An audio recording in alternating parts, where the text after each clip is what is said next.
राधे राधे। प्रेमानंद जी महाराज आज बताने वाले हैं कि वो दिव्य राज जहां सिर्फ बिस्तर पर लेटकर नाम जप करने से माँ लक्ष्मी स्वयं दर्शन दे सकती हैं। कृपया आखिर तक प्रेम से सुनिए। अब आइए सत्संग आरंभ करते हैं। राधे राधे। इंजन नहीं है कि तुम्हारे में क्या पावर है दिखाओ, तो शून्य है पावर।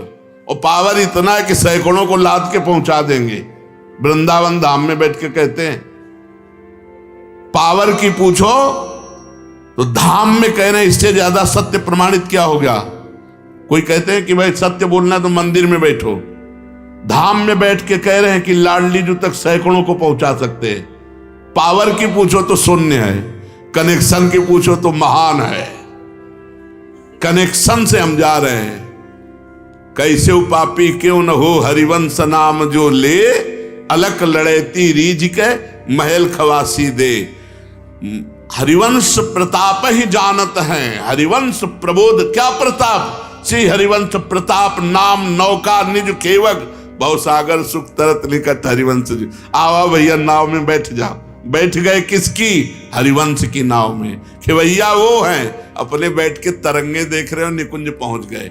जिनको संशय है कि डिब्बा नहीं पहुंचा सकता तो इंजन में जगह नहीं है। आप ये पक्की बात समझ ले, इंजन में जगह नहीं है, डिब्बा में ही विश्वास करना होगा। और हमें डिब्बा तो अगर जगह न मिले तो ठस के बैठ जाओ। मां नाम की है, इसलिए नाम में अर्थवाद कि अरे ये तो नाम की रोचकता के लिए इतनी प्रशंसा कर दी गई है, वैसे वस्तुतः ऐसा है नहीं। ऐसा सोचना ये नामापराध है। छठा, नाम का सहारा लेकर के पाप करना। कोई पाप कर्म कर रहे, अरे नाम जप लेंगे उससे नष्ट हो जाएगा। पीछे आपने सुना है कि जो नाम के बल से पाप करते हैं उनको अवश्य नरक मिलता है, क्योंकि नाम अबलो नशानी अबनान से हो। आज तक किया अब नहीं करूंगा, जपो सब पाप नष्ट हो जाएंगे।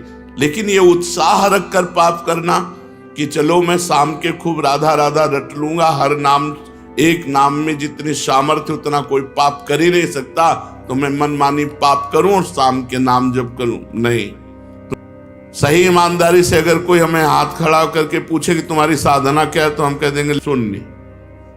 शून्य के सिवा हमारी साधना कुछ नहीं है, क्यों कोई गणना नहीं है। कोई गणना हो कि ये है ये है ये है। अब जो दिनचर्या बन गई वो तो जैसे किसान की खेती वैसे हमारी दिनचर्या है।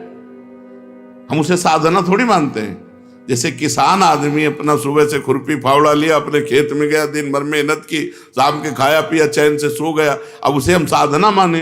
अब हमारा तो जीवन बचपन से यही रहा, तो हमारी तो किसानी यही है, हमारी खेती यही है। कोई गणना नहीं।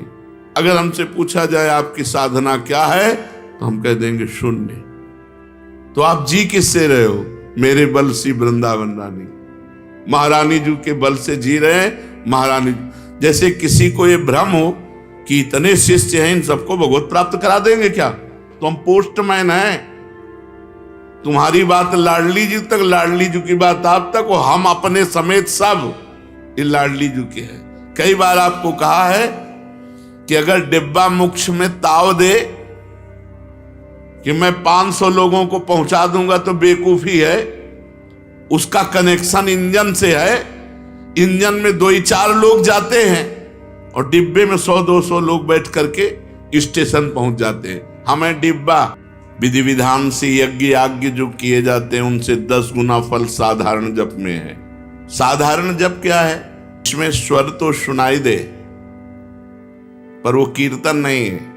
जैसे राधा राधा राधा राधा राधा राधा राधा राधा राधा, ये कीर्तन नहीं है, ये साधारण जप है।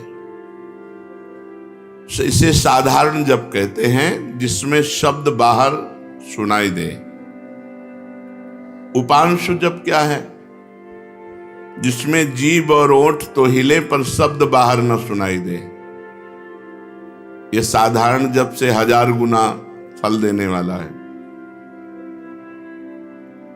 ओठ बंद है, अंदर जीभ हिल रही, नाम या मंत्र चल रहा है।